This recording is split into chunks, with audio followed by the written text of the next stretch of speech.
Luna Nueva, de Stephanie Meyer. Los placeres violentos terminan en la violencia y tienen en su triunfo su propia muerte, del mismo modo que se consumen el fuego y la pólvora en un beso voraz. Romeo y Julieta, acto 2, escena 6. Prefacio. Me sentí atrapada en una de esas pesadillas aterradoras en las que tienes que correr. Correr hasta que te ardan los pulmones, sin lograr desplazarte nunca a la velocidad necesaria. Las personas parecían moverse cada vez más despacio mientras me esforzaba para avanzar entre la multitud indiferente. Pero aún así, las manecillas del gran reloj de la torre seguían avanzando, no se detenían.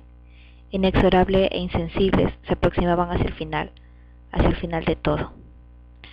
Pero esto no era un sueño, y a diferencia de las pesadillas, no corría para salvar mi vida. Corría para salvar algo indefinidamente más valioso. En ese momento, incluso mi propia vida parecía tener poco significado para mí. Alice había predicho que existían muchas probabilidades de que las dos muriéramos allí. Tal vez el resultado habría sido bien diferente si aquel sol deslumbrante no lo hubiera retenido, de modo que solo yo era libre de cruzar aquella plaza iluminada y atestada de gente. Y no podría correr lo bastante rápido, por lo que no me importaba demasiado que estuviéramos rodeados por nuestros enemigos, extraordinariamente poderosos. Supe que era demasiado tarde cuando el reloj comenzó a dar la hora y sus campanadas hicieron vibrar el enlosado que pisaba mis pies, demasiado lentos.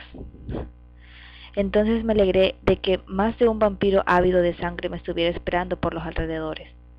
Si esto salía mal, a mí ya no me quedarían deseos de seguir viviendo. El reloj siguió dando la hora mientras el sol caía a plomo en la plaza desde el centro exacto del cielo. La fiesta. Estaba segura de que era un sueño en un 99%.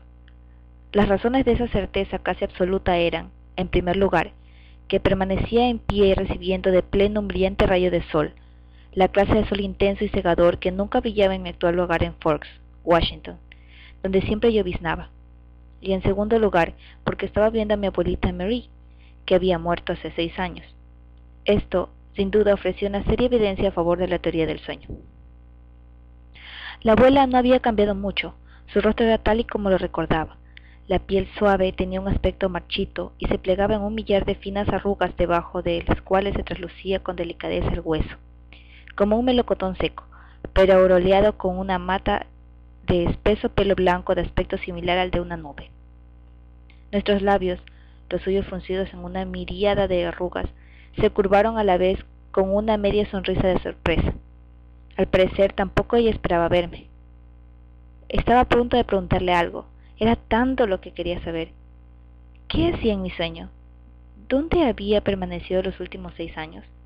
¿Estaba bien el abuelo? ¿Se habían encontrado donde quiera que estuvieran? Pero ella no abrió la boca al mismo tiempo que yo, y me detuve para dejarla hablar primero.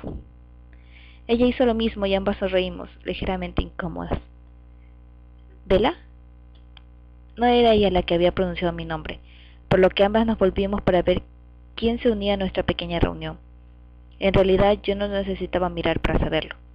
Era una voz que habría reconocido en cualquier lugar, y a la que también hubiera respondido, ya estuviera dormida o despierta, o incluso muerta.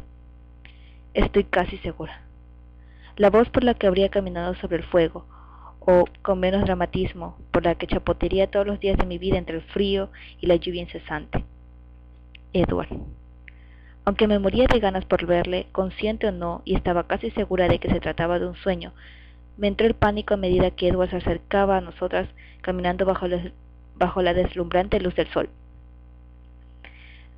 Me asusté porque la abuela ignoraba que yo estaba enamorada de un vampiro. Nadie lo sabía. Y no se me ocurría la forma de explicarle el hecho de que los brillantes rayos del sol se quebraran sobre su piel en miles de fragmentos de arcoíris, como si estuviera hecho de cristal o de diamante. Bien, abuelita, quizás te hayas dado cuenta de que mi novio resplandece. Es algo que le pasa cuando se expone al sol, pero no te preocupes. Pero, ¿qué hacía él aquí? La única razón de que viviera en Forks, el lugar más lluvioso del mundo, era poder salir a la luz del día sin que quedara expuesto el secreto de su familia. Sin embargo, ahí estaba, se acercaba, como si yo estuviera sola, con ese andar suyo tan grácil y despreocupado, y esa hermosísima sonrisa en su angelical rostro. En ese momento, deseé no ser la excepción de su misterioso don. En general, agradecí ser la única persona cuyos pensamientos no podía oír con la misma claridad que si los expresara en voz alta. Pero ahora hubiera deseado que oyera el aviso que le gritaba en mi fuero interno. Lancé una mirada aterrada a la abuela y me percaté de que era demasiado tarde. En ese instante, ella se volvió para mirarme y sus ojos expresaron la misma alarma que los míos. Edward continuó sonriendo de esa forma tan arrebatadora que hacía que mi corazón se desbocase y pareciera a punto de estallar dentro de mi pecho. Me pasó el brazo por los hombros y se volvió para mirar a mi abuela. Su expresión me sorprendió. Me miraba avergonzada, como si esperara una reprimenda, en vez de horrorizarse. Mantuvo aquel extraño gesto y separó torpemente un brazo del cuerpo. Luego lo alargó y curvó en el aire como si abrazara a alguien a quien no podía ver, alguien invisible. Solo me percaté del marco que rodeaba su figura al contemplar la imagen desde una perspectiva más amplia. Sin comprender aún, alcé la mano que no rodeaba la cintura de Edward y la acerqué para tocar a mi abuela. Ella repitió el movimiento de forma exacta, como en un espejo, pero donde nuestros dedos hubieran debido encontrarse, solo había frío cristal. El sueño se convirtió en una pesadilla de forma brusca y vertiginosa. Esa no era mi abuela. Era mi imagen reflejada en un espejo. Era yo, anciana y arrugada y marchita. Edward permanecía a mi lado sin reflejarse en el espejo, insoportablemente hermoso a sus 17 años eternos. Apretó sus labios fríos y perfectos contra mi mejilla decrépita. «Feliz cumpleaños», susurró. Me desperté sobresaltada, jadeante y con los ojos a punto de salirse de las órbitas. Una mortecina luz gris, la luz propia de una mañana nublada, sustituyó al sol cegador de mi pesadilla. «Solo ha sido un sueño», me dije, «solo ha sido un sueño». Tomé aire y salté de la cama cuando se me pasó el susto. El pequeño calendario de la esquina del reloj me mostró que todavía estábamos a 13 de septiembre. Era solo un sueño, pero sin duda profético, al menos en un sentido. Era el día de mi cumpleaños. Acababa de cumplir oficialmente 18 años. Había estado temiendo este día durante meses, durante el perfecto verano, el verano más feliz que he tenido jamás, el más feliz que nadie haya podido tener, y el más lluvioso de la historia de la península olímpica. Esta fecha funesta había estado acechándome preparada para saltar. Y ahora que por fin había llegado, resultaba aún peor de lo que temía. Casi podía sentirlo. Era mayor. Cada día envejecía un poco más, pero hoy era diferente y notablemente peor. Tenía 18 años. Lo que Edward nunca llegaría a cumplir. Cuando fui a lavarme los dientes, casi me sorprendió que el rostro del espejo no hubiera cambiado. Examiné a conciencia la piel marfileña de mi rostro, en busca de algún indicio inminente de arrugas. Sin embargo, no había otras que las de mi frente, y comprendí que desaparecían si me relajaba, pero no podía. La desazón se había aposentado en mi ceño, hasta formar una línea de preocupación encima de los ansiosos ojos marrones. Solo ha sido un sueño, me recordé una vez más, solo un sueño y también mi peor pesadilla. Con las prisas por salir de casa lo antes posible, me salté el desayuno. No me encontraba con ánimo de enfrentarme a mi padre y tener que pasar unos minutos fingiendo estar contenta. Intentaba sentirme sinceramente entusiasmada con los regalos que le había pedido que no me hiciera, pero notaba que estaba a punto de llorar cada vez que debía sonreír. Hice un esfuerzo para sosegarme mientras conducía camino del instituto. Resultaba difícil olvidar la visión de la abuelita. No podía pensar en ella como si fuera yo, y solo pude sentir desesperación cuando entré en el conocido aparcamiento que se extendía detrás del instituto de Forks, y descubrí a Edward inmóvil, recostado contra su pulido Volvo plateado como un tributo de marfil consagrado a algún olvidado dios pagano de la belleza. El sueño no le hacía justicia, y estaba allí esperándome solo a mí, igual que cualquier otro día. La desesperación se disipó momentáneamente y la sustituyó el embeleso. Después del casi medio año que llevamos juntos, todavía no podía creerme que mereciera tener tanta suerte. Su hermana Alice estaba a su lado, esperándome también. Edward y Alice no estaban emparentados de verdad, por supuesto. La historia que corría por Forks era que los retoños de los Cullen habían sido adoptados por el Dr. Carlisle Cullen y su esposa Esme, ya que ambos tenían un aspecto excesivamente joven como para tener hijos adolescentes. Aún su piel tenía el mismo tono de palidez, sus ojos el mismo extraño matiz dorado y las mismas ojeras, marcadas y amoratadas. El rostro de Alice, al igual que el de Edward, era de una hermosura asombrosa, y estas similitudes los delataban a los ojos de alguien que, como yo, sabía que eran.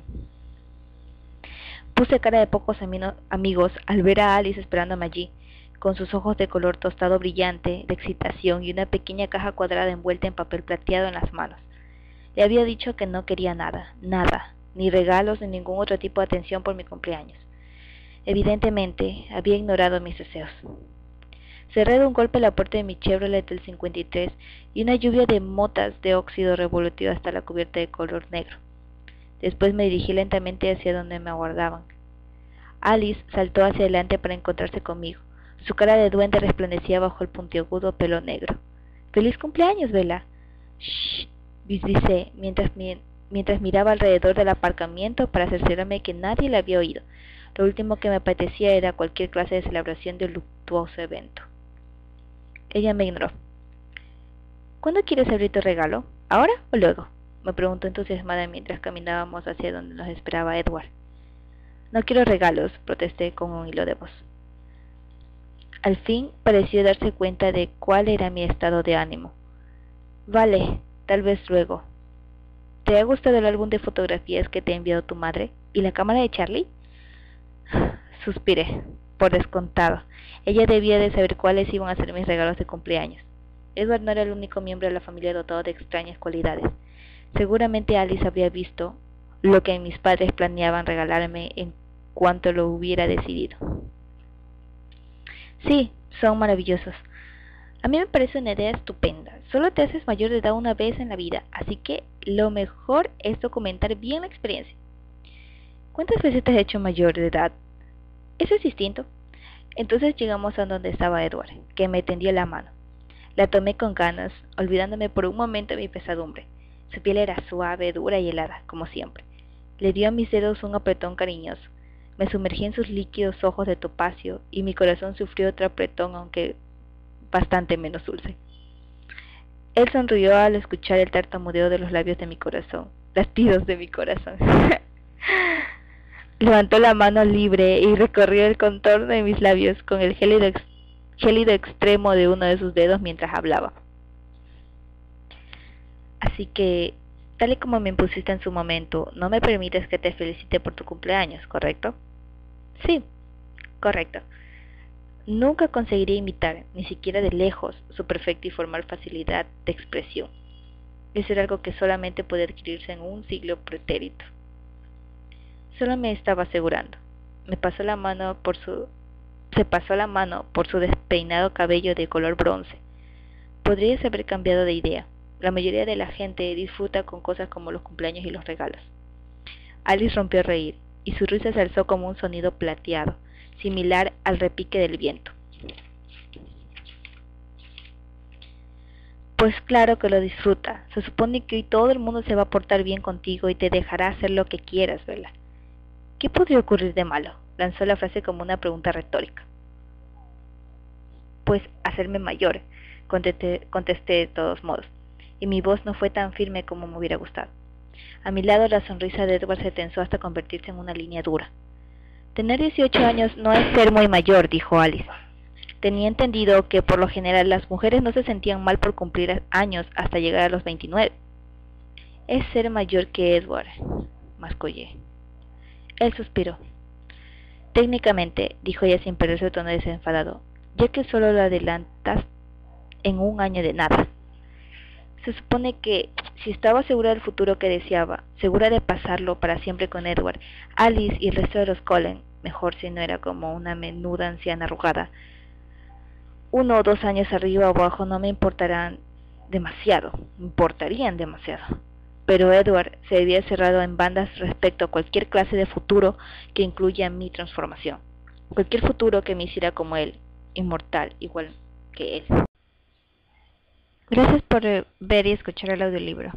El capítulo aún no está terminado, pero lo seguiré completando debido a que no se puede terminar aquí porque ya saben, YouTube tiene una regla de videos de solo 9 minutos, a lo mucho tengo de 15 y solo llego hasta esa parte. Bueno, lo seguiré completando y espero que les haya gustado. Hasta luego.